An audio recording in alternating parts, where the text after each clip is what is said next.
کافی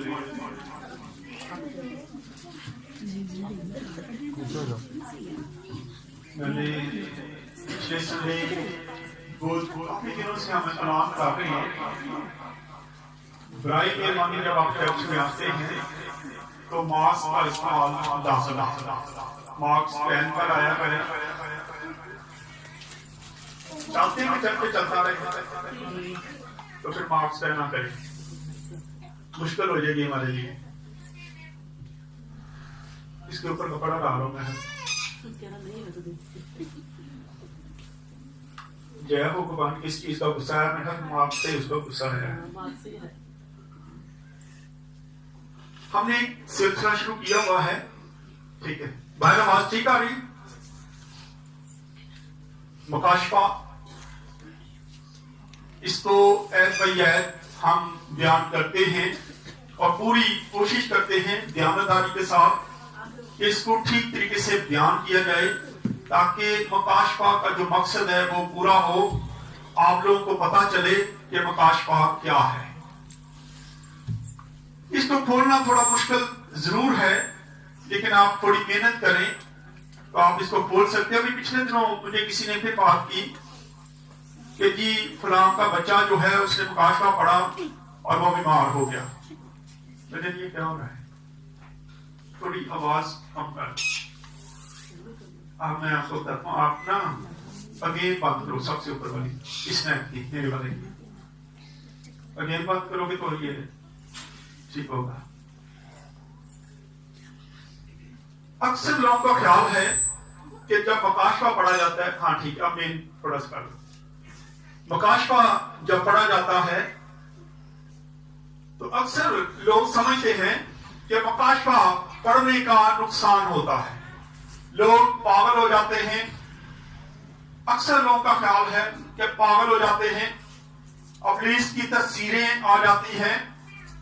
لیکن پہلے بھی کئی بار میں نے آپ لوگوں کو بتایا ہے مکاشفہ پہلا باب اور اس کی 3 آیت کو جب ہم پڑھتے ہیں تو بڑی خوبصورت وہاں پہ بات لکھی ہوئی ہے. لکھا ہے کہ اس نبوت کی کتاب کو پڑھنے والا ایک ہوتا ہے, سننے والے بہت سے. اگر میں یہاں پہ بیان کر رہا ہوں کہ سننے والے بہت زیادہ ہیں. سو اس نبوت کی کتاب کا پڑھنے والا, اس کو سننے والے اور اس پر عمل کرنے والے کیا ہیں؟ ہمارے ہیں. اگر ہم اس کو پڑھیں گے نہیں, اس کو سنیں گے نہیں, اس پر عمل نہیں کریں گے تو ہم مبارک کیسے ٹھہر سکتے ہیں؟ بہت ضروری ہے کہ اس کتاب کو پڑھا جائے لیکن ٹھیک طریقے سے پڑھا جائے, غلط طریقے سے نہیں. کچھ لوگوں کا خیال, ایک دن مجھے کوئی کہتا ہے جی مکاشفہ الٹا, میں کہا مجھ سے نہیں پڑھا جاتا. الٹا کیسے پڑھ لیتے ہیں؟ ناممکن سی بات ہے کہ کسی کتاب کو آپ الٹا پڑھ رہے ہیں, بڑا مشکل کام ہے. لیکن اس کو جب ہم پڑھتے ہیں تو جب اس کی گہرائی میں جانے کے لیے ہم اپنا سر لگاتے ہیں, اپنا دماغ خرچ کرتے ہیں, تو اس وقت کئی بار ابلیس آپ کے پاس آ کے آپ کو کہتا ہے نہ پڑھ کیونکہ تیرا دماغ خراب ہو جائے, اور وہ دماغ خراب کرنے کی کوشش کرتا ہے. کیونکہ مکاشفہ کی کتاب میں اس کا اپنا انجام ہے, اس کے بارے میں لکھا ہے کہ اس کے ساتھ کیا ہوا اور کیا آگے ہونے والا ہے. یہ ساری باتیں ہمیں مکاشفہ کی کتاب میں ملتی ہیں. اس لیے وہ آ کے آپ کا دماغ خراب کرنے کی کوشش کرتا ہے. لیکن مکاشفہ کو اسٹڈی کرنے کے لیے آپ کسی استاد کو پکڑیں, اس کی مدد لیں, کیونکہ مکاشفہ کو کھولنا مشکل ہے. جب اس کو میں بھی اسٹڈی کرتا ہوں, میں نے 2-3 بکس ساتھ رکھی ہوتی ہیں, میں ساتھ ساتھ ان کو بھی اسٹڈی کرتا ہوں, ان کو بھی دیکھتا ہوں, اور پھر جا کے میں آپ کے سامنے کھڑا ہو کے اس کو بیان کرتا ہوں. آئے مکاشفہ کہاں پہ پہنچ گئے یاد ہے آپ لوگوں کو؟ 16 باب پہ ہم پہنچ گئے ہیں. 1 سال 1 مہینہ پورا ہونے والا ہے اور مکاشفہ ابھی تک ختم نہیں ہوا, بلکہ ابھی ہم 16ویں باب پہ آئے ہیں. آئیں آج مکاشفہ 16 باب اس کی پہلی آیت سے لے کے 9 آیت تک پڑھیں گے. 300 نمبر پیج ہے, آخری کتاب ہے. جی جو نکال دے وہ پڑھ دے. پھر میں نے مقدس میں سے کسی کو بڑی آواز سے ان 7 فرشتوں سے یہ کہتے سنا کہ جاؤ खुदा के कहर के 7 प्यालों को जमीन पर उल्टा दो। बस पहले ने जाकर अपना प्याला जमीन पर उल्टा दिया, और जिन आदमियों पर उन हवान की छाप थी और उसके बुत की प्रस्तिश करते थे, उनके एक बुरा और तकलीफ देने वाला नासूर पैदा हो गया। और दूसरे ने अपना प्याला समुद्र में उल्टा, और वो मुर्दे का सा खून बन गया, और समुद्र के सब जानदार मर गए। और तीसरे ने अपना प्याला दरियाओं और पानी के चश्मों पर उल्टा, और वो खून बन गए। मैंने पानी के फरिश्तों को ये कहते सुना कि ऐ कुदूस जो है, जो था, तू आदिल है, और कि तूने ये इंसाफ किया, क्योंकि उन्होंने मुकद्दसों और नबियों का खून बहाया था, और तूने उन्हें खून पिलाया। वो इस लायक है। फिर मैंने कुर्बान गाह में से ये आवाज सुने कि ऐ खुदावन खुदा, काले मुख्लिक, बेशक तेरे फैसले दुरुस्त और रास्त हैं। और चौथे ने अपना प्याला सूरज पर उल्टा, और उस आदमियों को आग से झुलस देने का इख्तियार दिया गया, और आदमी सब गर्मी से झुलस गए। और उन्होंने खुदा के नाम की निस्बत कुफर बका, जो उन आफतों पर इख्तियार रखता है, तौबा ना की कि उसकी तमजीद करते हैं। खुदावंद की पाक कलाम के पढ़े और सुने चाहे पर खुदावंद की खास बरकत हो। यहाँ पे हम देखते हैं, पहले फरिश्ते ने पहली चीज हमें नजर आती है, फिर मैंने मुकद्दस में से किसी को बड़ी आवाज से 7 फरिश्तों को हुक्म देते हुए सुना। यहाँ हम देखते हैं कि मुकद्दस में से खुदा की आवाज आती है उन 7 फरिश्तों को कि तुम जमीन पर जाओ और यहाँ क्या करना शुरू कर दो। जो तुम्हारे पास प्याले हैं, जो कहत से भरे हुए हैं, जो गजब से भरे हुए हैं, इनको क्या करो, डेलना शुरू कर दो। पिछली बार मैंने बताया था, क्योंकि 15 बार से जब हम शुरू करते हैं तो हमें आफतें नजर आ रही हैं, मुश्किलात बढ़ती जा रही हैं। कोरोना आया, लेकिन अब जो आगे होने वाला है वो इससे भी बुरा है, वो इससे भी बुरा नजर आता है, क्योंकि खुदा का गजब एक बार थम गया था। खुदा का कलाम बताता है कि एक बार उसका गजब थम गया, मुसीबत खत्म हुई, लेकिन अब दोबारा से मुसीबत ने सर उठाना शुरू कर दिया है। अब दोबारा से वही हालात पैदा होना शुरू हो गए हैं। फरिश्तों को हुक्म देती है कि कहर के प्यालों को क्या करे, इन तमाम आफतों को जिसमें ये सारा कुछ भरा हुआ है, ये जमीन पर अंडेरना शुरू करो। और 2 में लिखा, पास पहले ने जाकर अपना प्याला जमीन पर उल्ट दिया, और जिन आदमियों पर उस हवान की छाप थी और जो उस बुत की प्रस्तिश करते थे, उनके एक बुरा और तकलीफ देने वाला नासूर पैदा हो गया। सबसे पहली आफत जो आएगी वो उन लोगों पर होगी जिस पर उस हवान की छाप होगी, यानी कि ट्रिपल सिक्स का निशान होगा। क्योंकि अब जो दौर गुजर रहा है, ये ट्रिपल सिक्स को बयान करने का दौर है, क्योंकि आगे जाके ये हालात पैदा होने वाले हैं कि ट्रिपल सिक्स की मोहर जो है, उसकी छाप जो है, वो हर इंसान पर लगेगी।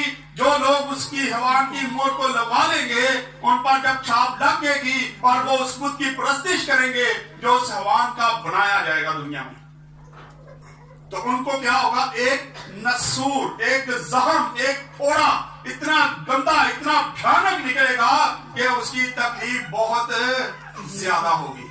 अब फैसला हम सब पर है कि क्या हम दुनिया में आसानी के लिए उसकी मोहर लगवा लेते हैं, खाने पीने के लिए, दुनिया में याशी करने के लिए हम उसकी स्टैंप तो लगवा लेते हैं, लेकिन जब खुदा के गजब के प्याले ले जाएंगे तो उस वक्त पहला अटैक जो किया जाएगा वो उन लोगों पर होगा जिन पर वो मोहर लगी हुई होगी, जिन पर हवान की मोहर लगी होगी। और उस हवान की मोहर का अदद क्या है पता ना आपको? पिछली बार मैंने ये 13 आयत को जब हम पढ़ते तो आखिरी आयत में ये लिखा हुआ है, 13 बाब की आखिरी आयत में लिखा हुआ है, ये हिकमत की बात है, जो समझ लगता है वो समझ जाए कि ये एक इंसान का आदत है।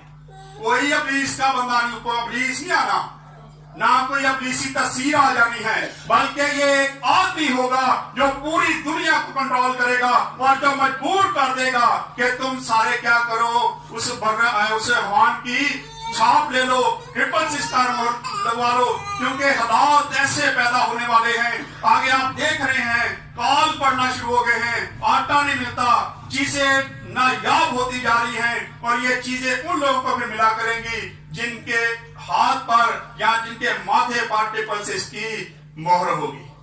वो अपनी मोहर दिखाएंगे और उनको खाने पीने की चीजें जो वो मिल जाएंगी, और जो उसकी मोहर को लगवाने से इनकार कर देंगे तो फिर उनको वो चीजें मुहैया नहीं होंगी। यही मौका होगा। खुदा का कलाम बताता है, जान देने तक वफादार है तो मैं तुझे जिंदगी का ताज दूंगा। अगर तो हम जान देने तक वफादार रहेंगे कि खुदावंद हम ये मोहर नहीं लगवाएंगे, हम तेरे लिए जान देने के लिए तैयार हैं, और उस वक्त फिर खुदावंद हमें उस बादशाह में दाखिल करेगा जो जहां पे वो खुद रहता है, जो अब्दी है। ये जिंदगी थोड़ी देर की भी है, ये हम जमीन पर मुसाफिर हैं, परदेसी हैं, ये वक्ती है, लेकिन जो आगे वाली जिंदगी है वो अब्दी जिंदगी है, वो ना खत्म होने वाली जिंदगी है। इसलिए हमें उस जिंदगी की तरफ देखने की जरूरत है। मत कोशिश करें, आप देख लें, मैं दावे से कह सकता हूं ज्यादा लोग जो होंगे वो ट्रिपल सिस्ट की मोहर लगवाएंगे। अगर 1000 बंदा होगा तो उनमें शायद 900 बंदों के ऊपर वो मोहर लगी होगी। बहुत कम लोग होंगे जो उस वक्त ये कहेंगे कि हम मसीह के लिए जान देने के लिए तैयार हैं। लेकिन मुबारक वही होंगे जो जान देने तक वफादार होंगे, वही जिंदगी के फल के पास जा सकते हैं, वही उन्हीं को ताज मिलेगा, और वही आसमान पर खुदा के साथ रह सकते हैं। जो उस मोहर से इनकार करेंगे और जो बड़ी खुशी से उस मोहर को लगवा देंगे, फिर उनका अंजाम जो है, ये अभी दोबारा से पढ़ ले जरा, 2 आयत को दोबारा से पढ़ने, पहली भी पढ़ लेते हैं। फिर मैंने मुकद्दम जैसे किसी को बड़ी आवाज से उन 7 फरिश्तों से कहते सुना कि जाओ खुदा के कहर के 7 प्यालों को जमीन पर उल्ट दो। 7 प्याले गजब से भरे हुए हैं, कहर से भरे हुए हैं, खुदा के गुस्से से भरे हुए हैं, वो जमीन पर अंडेले जाएंगे। और जब पहला ही प्याला अंडेला जाएगा तो शामत किनकी आने वाली है, किनकी आने वाली है, पढ़ ले इसको भी। लिखा है, बस पहले जाकर अपना प्याला जमीन पर उल्ट दिया, और जिन आदमियों पर उस हवान की छाप थी और जो उसके बुत की परस्ती करते थे, उनके एक बड़ा तकलीफ देने वाला नसूर निकल आया।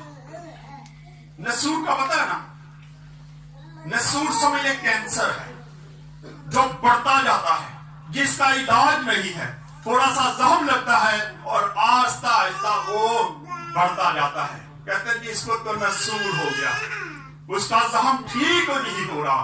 खुदा का प्याला, जब पहला प्याला गजब का लुटा दिया जाएगा तो उस वक्त एक ज़हन में रखें, उन लोगों पर जिन पर ट्रिपल सिस्ट की मोहर होगी, जो उस अवान की प्रस्तिश करेंगे, जो उसके साथ खड़े हो जाएंगे, उनको नसूर निकलेंगे, उनके ऐसे जख्म निकल आएंगे जिनकी दर्द भी वो बर्दाश्त ना कर सकेंगे। और फिर तीसरी आयत में लिखा है, और दूसरे ने अपना प्याला समुद्र में उल्टा और वो मुर्दे का सा खून बन गया और समुद्र के सब जानदार मर गए। अब हम देखते हैं कि दूसरी आफत पर खून, जो समुद्र के पानी जो है, ये सारे के सारे क्या हो जाएंगे, खून की तरह बन जाएंगे। तमाम मछलियां, तमाम जितने भी जानवर हैं उसके अंदर, जो भी अंदर चीजें हैं, वो सारी की सारी क्या हो जाएगी, मर जाएंगी, क्योंकि वो खून सा बन जाएगा। और ये तमाम खून, बढ़िया मछलियां खाते हुए मच्छी उच्छी भी नहीं लगी, सब मर जाएगी, क्योंकि खुदा का गजब नाज़िल होने वाला है। आज सर्दी शुरू हुई तो मछली की तरफ ध्यान है सबका। सोच नहीं कि अगर खुदा के प्याले जब उल्टाए जाएंगे तो क्या होने वाला है।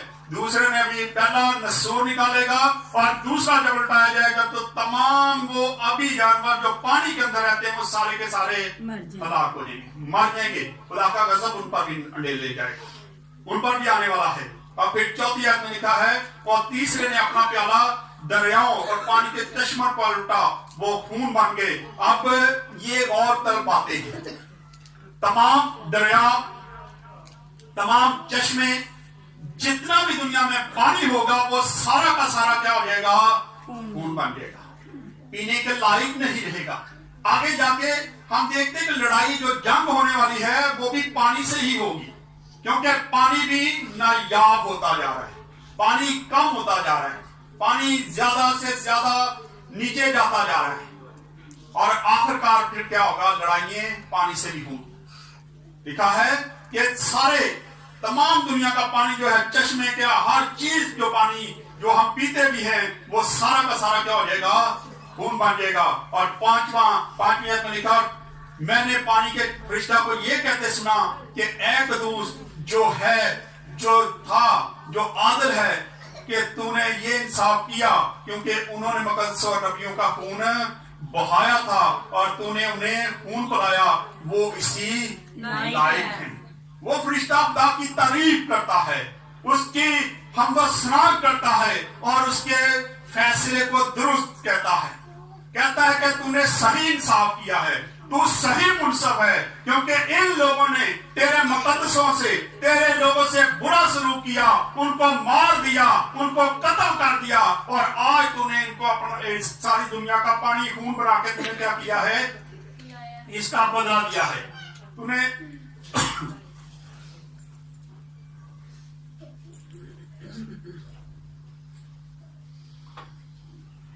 نے سارا پانی جو ہے خون بنا کے اس کا کیا کیا ہے؟ بدلا لیا ہے۔ تو نے ٹھیک منصف ہے، تو نے ٹھیک انصاف کیا ہے، کیونکہ یہ لوگ اسی لائق ہیں، یہ لوگ اسی لائق ہیں کیونکہ یہ خدا کو بھول گئے تھے اور انہوں نے خدا کے لوگوں کو کیا کرنا شروع کر دیا تھا؟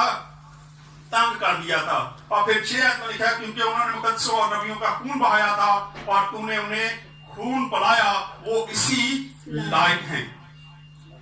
جیسے کہ ہم آج بھی کئی بار ہمیں نظر آتا ہے ہم لوگ کو تنگ کرتے ہیں، ایک گھر کی بات ہی لے لیتے ہیں، چلے دور نہیں جاتے، اپنے اپنے گھروں میں ذرا نظر ڈالیں۔ آپ کے گھر میں سے ہی کچھ لوگ ایسے ہوتے ہیں کہ آپ چرچ جانا چاہتے ہیں، آپ خدا کی عبادت کرنا چاہتے ہیں، آپ خدا کے ساتھ چلنا چاہتے ہیں، لیکن آپ کے گھر سے ہی لوگ کیا آپ کی مخالفت میں کھڑے ہو جاتے ہیں، مقدسین کو کیا کرتے ہیں؟ تنگ کرتے ہیں، چرچ جانے نہیں دیتے، منع کرتے ہیں، راستے میں رکاوٹیں ڈالتے ہیں، اور خدا کا کلام بتاتا ہے کہ یہ اسی لائق ہیں، تو نے ان کا ٹھیک بدلہ دیا ہے، تو نے ٹھیک انصاف کیا ہے، یہ اسی لائق ہیں۔ اور پھر 7 آیت میں لکھا ہے پھر میں نے قربان گاہ میں سے ایک آواز سنی، اے خدا قادر مطلق، بے شک تیرے فیصلے درست اور راست ہیں۔ اب قربان گاہ کی طرف سے ہمیں آواز سنائی دیتی ہے۔ اگر ہم قربان گاہ کو دیکھیں تو یہاں وہ مردے ہیں، ان کی روحیں ہیں جو زمین پر مسیح کے نام سے شہید کیے گئے ہیں۔ یہ تمام روحیں اس قربان گاہ کے نیچے رہتی ہیں، وہاں پہ جمع ہیں اور وہ خدا سے التجا کرتی ہیں۔ آئیں ذرا حوالہ دیکھ لیتے تاکہ آپ کو کلیئر ہو جائے کہ یہ وہ قربان گاہ کے نیچے وہ آوازیں تھی جو سنائی دے رہی ہیں کہ اے قادر مطلق، بے شک تیرے فیصلے درست اور راست ہیں۔ نکالیں کاجبہ 6 باب اور اس کی 9 آیت کو پڑھ لیتے ہیں تو یہاں پہ ہمیں نظر آتا ہے، لکھا ہے اور جب اس نے 5ویں مہر کھولی تو میں نے قربان گاہ کے نیچے ان کی روحیں دیکھی جو خدا کے کلام کے سبب سے اور گواہی پر قائم رہنے کے باعث مارے گئے تھے۔ کون؟ وہ مقدسی جو کلام سناتے ہوئے، جو زمین پر خدا کے ساتھ چلتے ہوئے، جن کو مار دیا گیا، جن کو قتل کر دیا جاتا ہے۔ اگر ہم بھی آج 666 کی مہر نہیں لگوائیں گے، اگر ہمیں بھی قتل کر دیا جائے گا تو ہماری روح جو ہے وہ بھی قربان گاہ کے ان لوگوں میں جا ملے گی جو اس وقت یہاں پہ ہمیں نظر آتے ہیں۔ تو وہ کہتے ہیں کہ تو واقعی منصف ہے۔ اگر تو ان میں شامل ہونا چاہتے ہیں تو پھر 666 کی مہر مت لگوائیں، جتنی مرضی مجبوری آ جائے، جو مرضی ہو جائے، جان دن تک وفادار رہیں گے تو پھر ہم آگے بڑھ سکتے ہیں۔ یہاں ہم دیکھتے ہیں کہ قربان گاہ سے آواز آتی ہے، پھر میں نے قربان گاہ میں سے یہ آواز سنی کہ اے خداوند قادر مطلق، بے شک تیرے فیصلے درست اور راست ہیں۔ وہ روحیں بھی اس وقت خوشی منائیں گی، کہیں گی کہ خداوند تیرے فیصلے بے شک درست ہیں، کیونکہ ان لوگوں نے ہماری जानों को दुख दिया, इन्होंने हमारा खून बहाया और तू बड़ा सच्चा है, तूने अब इनका इंसाफ करना शुरू कर दिया है। ये कुर्बान गाह के नीचे जो रूहें हैं ये सारी की सारी मुकद्दसीन की हैं। अगर इसको स्टडी करना तो 6 बाब को दोबारा से आप स्टडी कर सकते हैं। और फिर 8 आयत में लिखा है, और चौथे ने अपना प्याला सूरज पर उल्टा और उसे आदमियों को आग से झुलस देने का इख्तियार दिया गया, और आदमी सख्त गर्मी से झुलस गए और उन्होंने खुदा के नाम की निस्बत कुफर बका जो अपने आफ्तों पर इख्तियार रखता है, और तौबा ना की, उसकी तमजीद ना की। ये देखते हम आज भी हमारे इर्द गिर्द ऐसे लोग पाए जाते हैं जिन पर मुश्किलात आती हैं, परेशानी आती है, उनके अपने गुनाहों से, अपनी गलतियों से उन पर मुश्किलात आ जाती हैं, लेकिन फिर भी वो बजाय के तौबा करे, खुदा के कदमों में आ जाए, खुदा के आगे झुक जाए कि खुदा हमें माफ कर दे, वो फिर भी खुदा की क्या कर रहे होते हैं? बुराई करते हैं, तहकीर करते उसके नाम की, कि खुदावंद हमारे ही पीछे पड़ गया है। ये नहीं पता कि हमने किया क्या है, हमारे काम कैसे हैं, हम कैसे काम करते हैं। खुदा तो हमसे नाराज है और हम खुदा को खुश करने की बजाय फिर खुदा पर क्या करते हैं? बुतान लगाने, उसके खिलाफ कुफर बकते हैं कि खुदा हमारे ही पीछे पड़ गया है, खुदा क्यों हमारे घर में ये काम करता है, और हम खुदा की बुराई करते हैं, बड़ाई नहीं करते। यहाँ पे लिखा है कि वो खुदा के खिलाफ उसकी तमजीद करने की बजाय क्या करते हैं? कुफर बकते हैं। और बल्कि इतनी मुश्किलात है उस वक्त, ये नहीं कि धूप बहुत तेज होने वाली है, सूरज ज्यादा चमकेगा, गर्मी ज्यादा लगेगी, नहीं, बल्कि मुश्किलात इतनी बढ़ जाएंगी, इतनी मुश्किलें आएंगी कि फिर भी वो लोग जो खुदा के साथ वफादार नहीं है, जो खुदा से दूर है, वो खुदा की तारीफ नहीं बल्कि उसकी तहकीर करेंगे और कहेंगे कि खुदा ने हम पर ये अच्छा नहीं किया। मैं बहुत सारे लोगों को जानता हूं जो मेरे सामने भी कई बार ऐसी बातें कर देते हैं कि जी मेरे, खासकर जब किसी का अपना भी बिछड़ जाता है, कोई मर जाता है, तो फिर ज्यादा लोगों से मैं ये सुनता हूं कि जी ये खुदा ने हमारे साथ अच्छा नहीं किया। हम खुदा के इरादों को नहीं जानते, इसलिए बहुत जरूरी है कि हम उसकी तारीफ करें, उसकी तमजीद करें। हम पे कोई मुश्किल आती है, परेशानी आती है, तो सबसे पहले नजर को दोहराएं, अक्ल को लाएं, अपना काम करना शुरू करें और सोचिए कि हमने कहां पे गलती की थी जिससे ये हमारे घर में मुश्किल आई है, क्यों आई है? कहीं ना कहीं तो हमने कोई गलती की है, शायद हमने जाने अनजाने में उस बुत की परस्तिश कर दी है। हमने दिल में सोच लिया कोई गल नहीं, जो लगेगी ऐसी लगा लेंगे, और हम बुतों के आगे पर करते हैं, जाके सजदे करते हैं।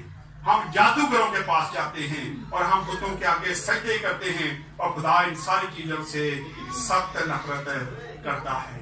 बहुत जरूरी है कि जान देने तक वफादार रहेंगे तो हम इन गज़बों से बचे रहेंगे। लिखा है कि पहले जब प्याला उल्टा था तो क्या हुआ था? उन लोगों को नसूर निकल आए थे। आज भी मैं देखता हूँ जो लोग जो जादूगरी में फंसे होते हैं, बुत परस्ती में फंसे होते हैं, जो दरबारों पे जाते हैं, जो ऐसे काम करते हैं, उन पे मुश्किलात ज्यादा आती है, ज्यादा मुश्किलात में होते हैं, लेकिन फिर भी वो वहीं के वहीं रहते हैं, उधर ही जाना पसंद करते हैं, खुदा के पास आने की कोशिश नहीं करते। आए खुदा इस्लाम के वसीला से हम सबको बरकत दे। आए